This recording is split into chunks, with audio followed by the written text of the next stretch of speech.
Hello ladies and gentlemen, Nick here, and welcome to my reaction to Doctor Who Series 12, Episode 3, Orphan 55. Okay, before we start, I just wanted to say that this episode is written by Ed Heim, who wrote my second least favourite episode of Series 11, It Takes You Away. That one was pretty popular amongst the fans who actually like Series 11 or like stories in Series 11. I mean, the people who obviously don't hated parts of it, such as the frog bit, which actually was my favourite part of the episode. I wasn't so keen on the story, not because I'm one of those hater people who will bitch and moan about anything just because a woman's the lead character.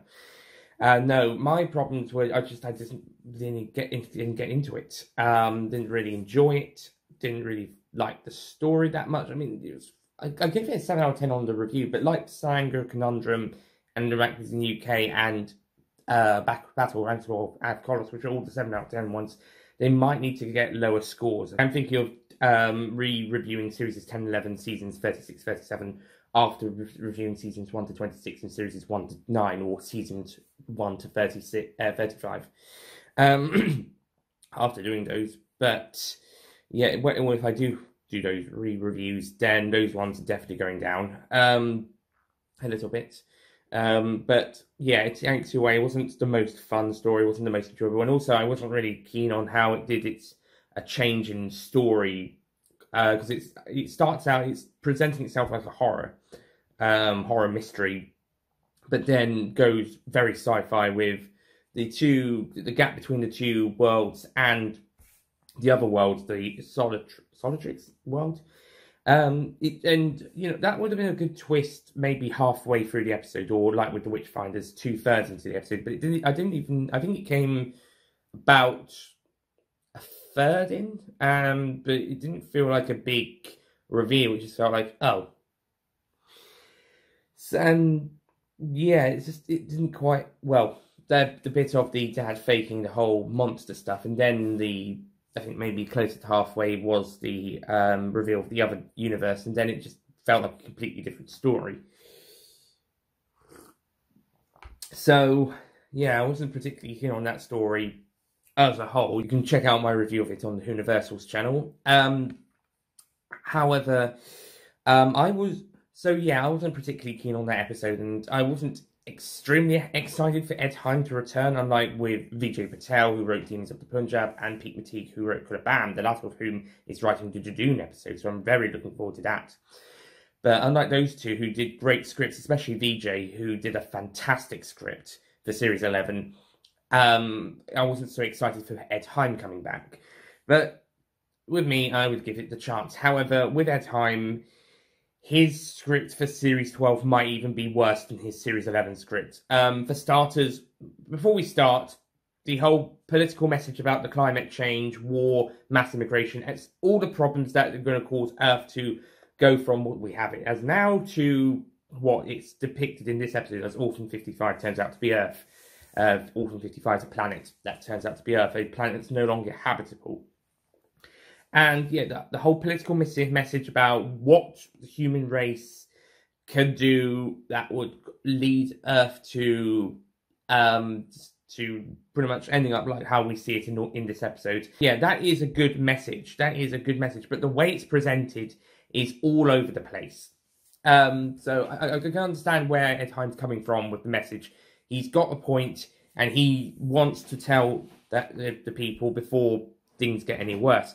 But the story it's presented in with is just all over the mess. And I can presumably see those haters who are thinking, oh, it's too Doctor Who's getting too political. Yeah, I think they're going to have a field day with this episode. But the problem is, as I was saying, it's all over the place. Let's start from the beginning. The first scene is that scene I was talking about at the end of my Spyfall Part 2 reaction, where I said I'd seen a clip of it felt too Series 11-y. That's actually part of that scene. It's two ends of the scene. There's a bit in the middle, a bit out. But it does feel a bit Series 11-y in places. And yeah, I think that's the most Series 11-y scene of the episode. but it's just that the comedy feels too Series 11-y. I think this early on into the series, I think we could have started moving a course correction away from Series 11 style and start moving towards a new style for Series 12. Okay. When we get onto the planet, we start being introduced to the leisure centre, but we don't really get a huge amount of time there. We don't really get a huge amount of time about what it is, and quite quickly we're seeing these people worried about this sort of these creatures around and this virus around. The episode does seem like it is setting up a very good story and a good world building around this point. But then we get a pretty early on monster attack. I have to say, I don't like the way these new monsters are filmed or edited in these earlier scenes, because it just looks really awkward. It's not trying to be scary or trying to hide what they look like. It's just awkward. The director is doing a good job with the directing, but the camera work. The director does a great job everywhere else, but with the camera work on the monsters early on, it just looks weird. And then this whole subplot about, and then this one of the spa residents goes out of this, is captured and goes out of the city, so they go and follow him. His girlfriend, they're older residents. She's screaming his name so much, or really flustered over it. It's also, apparently he also wanted to propose.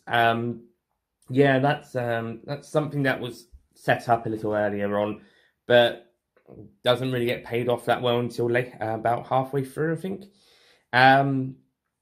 Yeah, it's I do have to say, with these characters, they don't really develop that much. They're not really that developed, and they're not even that likable, to be honest. Not that, I mean, likable enough, but not that much. And the same can be said for pretty much all the supporting characters. No one is really that fleshed out. Not even Kane, not to be confused with the villain from Dragonfire.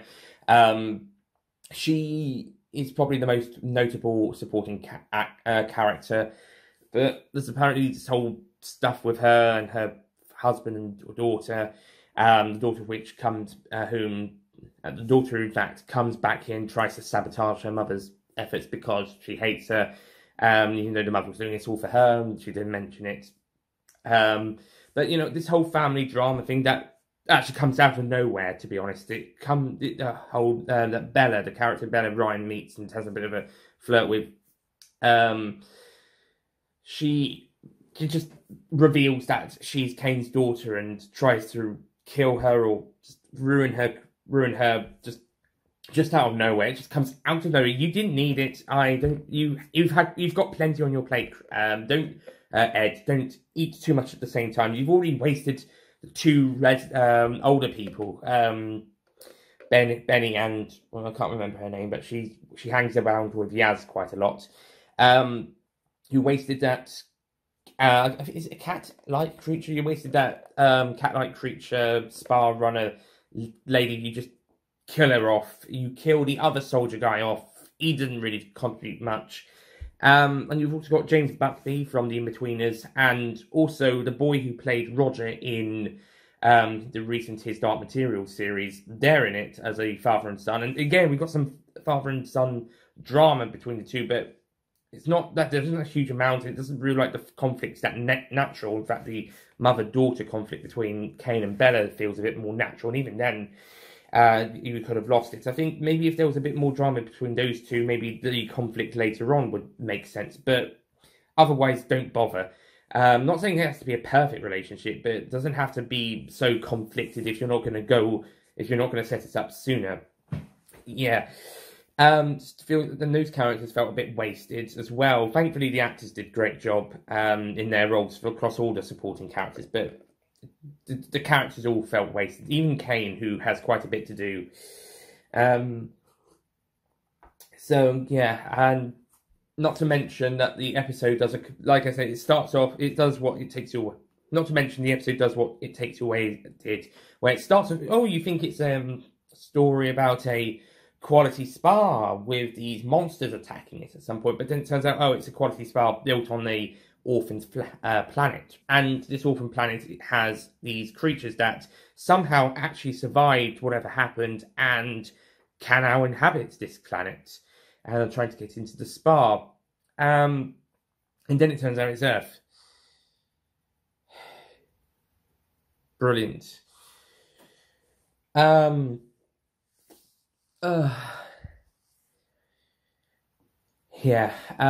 Like I said, the political message, I think, with the whole climate change, war, etc. thing, causing the planet to go from how we know it today, I mean, we're still living here after all, to how it is in Orphan 55, the episode. Yeah, it's important, but it's not really well that developed, and the ending is really shoved down the audience's throat. In fact, the ending doesn't even feel like a proper ending. This is the least ending-y Doctor Who story for a good long time. Some stories of the classic series might just stop or end with just a small ending, but at least they ended. This one just feels like the Doctor and company trying to teleport back to the TARDIS. James Buck and his son also got out alive. Bella and Kane, who somehow survived a potential early attack and then came back. Well, not an early attack, actually. She defended the Doctor. She's a flawed person, by the way. Kane's a flawed person, but I think that bit where she helps the Doctor and then later comes back for her daughter still to redeem her character. And she's not really a big dick, I suppose. Obviously, dickish character, unlike some characters. I think she's just a bit stubborn, but you know, she's got a redemption story, so at least I'll give her that. Give them that they made this character who wasn't quite that unlikable or dickish anyway, but still fair and got hints of it anyway. Gave her a redemption, but you know, she and Bella presumably just die. We don't see what happens to them. We just presume they got killed. My mum even said when they were back in TARDIS, they can take the TARDIS and go back down to get them. Or maybe they could have teleported out after the Doctor and company did, after James Buxby and his son got out. And then the Doctor goes on a bit of a speech or monologue about people needing to change their ways, otherwise will end up like because it turns out the creatures are mutated humans, and they need carbon dioxide to breathe, and they exhale oxygen. The Doctor even proposes a kind of good ecosystem where the two humans and the mutated creatures can live together, but the mutated creatures seem to be so stupid that they wouldn't understand. So yeah, or maybe that could have been what happened. Maybe Bella and Kane set up a new society on Orphan 55, working with the creatures. Because we don't actually have an ending for their story, not really, we don't have an ending for their story, we don't actually know if they died, or escaped, or set up a new ecosystem and worked with these mutated creatures. We also got a really shoddy shot where her final bit, where the Doctor is, like I said, talking about what made the humans have the chance to change, otherwise the planet could end up how it is. And then planet Orphan 55, and she goes, and then we cut to a shot of one of the creatures roaring, and this was what I meant by it didn't really have a proper ending. As the creatures themselves, they don't even look that scary. The camera, like I said earlier on, the camera is just all over the place. It doesn't really work that well. Doesn't really show them off. And then the creature designs, they look like midway between the Alien and Predator designs from the Alien and Predator films. Not to mention, now think about it, also look like maybe reused Hoyt's costume from Love and Monsters. Reused Hoyt's costume. And they also look very CGI-ish, which could account for loads of them in the same place. But for some that have to be on set, they still look very CG-ish, even though I'm sure there are a couple of practical ones. Spencer Wilding, who played the Minotaur in the Gold Complex, and the Ice Warrior Skaldak in Cold War, comes back to play the leader of this lot. So, yeah, I know he's in it. He's probably dressed up in a costume, but yeah, they just look very CG-ish. These are not that well designed, crafted monsters. Unfortunately, they just don't look that good. And as villains of a story, I actually think the solo tracks from It Takes You Away, which I don't even know if I would count as a villain, but I would say that one was a better character, per se, or at least a more of a dangerous threat. So, yeah, these creatures, they're dangerous threats, but they're not that as something to watch on television, they're not that interesting. We've had better over series 11. I mean, the Moraes weren't that much better, but maybe not the spiders either.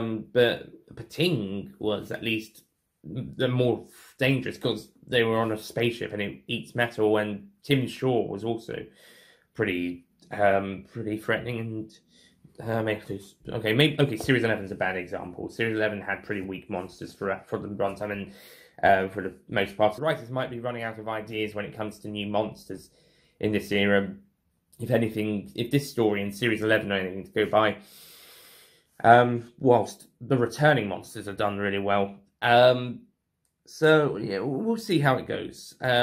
See what next week has in offer. Next week is the episode with Thomas Edison and Nikola Tesla and some sort of scorpion creature.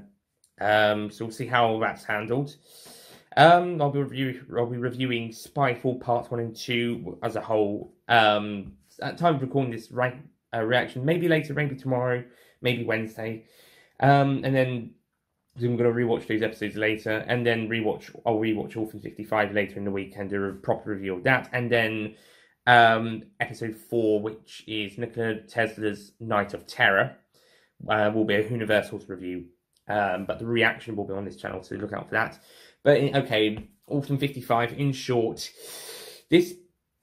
I don't think I've had this. This is probably my least enjoyed Doctor Who episode I actually ever sat through. This is on a first viewing. I mean, I wasn't so keen on It Takes Away or some of the others from Series 11 when I first watched them, and there's probably some other examples from Series 2, midway from Series 2, which when I started properly to Series 10, where I probably not enjoyed some on the first viewing, but I don't know, this one in particular just wasn't that amazing. There's definitely worse episodes between Series 2 and 11 and pre-Series 2 as well. There's worse. But since I've been watching as a regular from the Idiot's Lantern onwards in Series 2, this one's probably the most notable, or at least the first time or the most notable time where, no, I think It Takes Away also wasn't that great of an experience. Some of the Series 11s as well, but I'm sure there's a couple of series 2 to 10s as well. But yeah, this one just is the most notable one where I've just not had that great of an experience with watching the episodes. And also, after one viewing, this episode's already in contender for worst episode of the Whittaker era so far.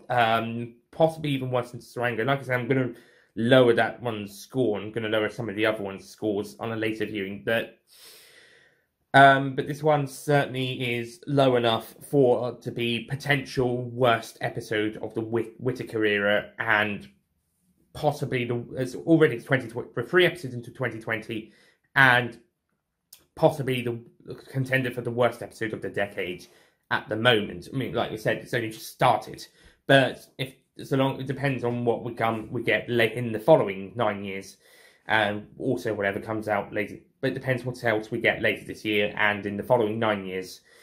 We'll see, but it's certainly contended for worst episode of the Jodie Whittaker era, / 13th Doctor's era, and along with Saranga. And like I said, it's not as bad as some other episodes, but certainly a contender, which is a shame. So anyway, also, if Ed Heim is writing an episode for Series 13, I will give that a chance. I would give Ed Heim a chance. But if that episode goes the same way as either It Takes Away or Orphan 55, then that's it. I'm done with Ed Heim writing Doctor Who. Steve Thompson was in a similar boat in Series 7, but he managed to redeem after Curse of the Black Spot wasn't that great, and then Journey to the Centre of the TARDIS was just fucking shit.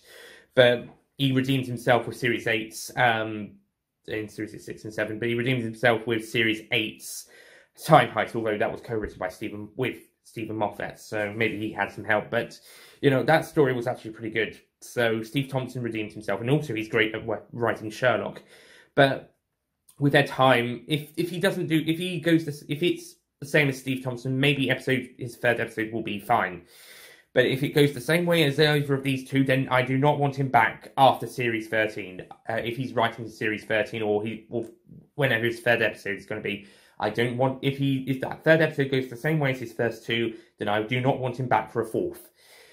And Steve Thompson redeemed himself with his third, and he didn't come back for a fourth. So, yeah. You know who I want to see? You know who I want to see back? I want to see back the writers who did one or two great scripts and didn't get the chance to come back, like Neil Cross. He wrote two great scripts in Series 11. I want him to come back. Thankfully, Jamie Matheson managed to come back a couple of times after his two great scripts in Series 11.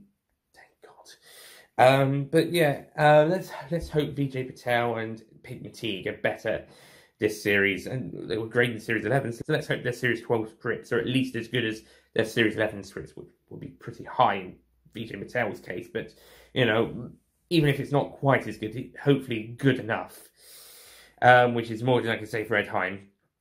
Okay, next Ed Heim episode, I'm not going to have high expectations for. It'll be low expectations, and I'll probably be right.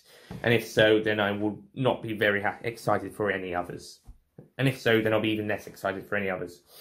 Okay, I might talk more detail about the episode and its problems in its review, hopefully. This was just a quick fire reaction things. And also, I did initially give this story a 6 out of 10 score, but I've lowered it to 5. This is not the final score yet. Thinking of actually lowering it to 4, perhaps. Maybe that'll come after the rewatch. Maybe it stops itself being a 4 because of the great direction. We'll see what I think about it after the rewatch. Anyway, that's it from me. Thank you for watching. I'll see you guys next time. Goodbye. Don't forget to click below to subscribe to the official Nicholas Payne YouTube channel. Okay, before we start, I just want to quickly talk about my experience. I think when I am thinking of redoing Series 10 and Series 11 reviews after completing Season 1 to Series 9, Season 1 of 1963-64 series to Series 9 of the 2005. You can check out my review on the Universals in the meantime before a re-review. Yeah, that political message, that's needed. Yeah, I'm good. I'm happy with, which is a bit strange. I think we should have gone a bit more. I just think we needed. And then it turns out the Orphan planet is So, yeah. The episode just feels boring. The episode. So yeah, and I think by the looks of it, new monsters may be going down the same route. The new monsters seem to be running out of ideas when the writers might be running out of new idea. The writers might be But this one's probably the one I've had the least enjoyed experience of the new series between The Idiot's Lantern and Spyfall Part 2. But since The Idiot's Lantern Part 2, when I've been watching as a regular, let's hope their Series 12 scripts are almost as good so let's hope at least their Series 12 script. But we'll see what I think about after the rewatch. As for Spyfall, we'll see about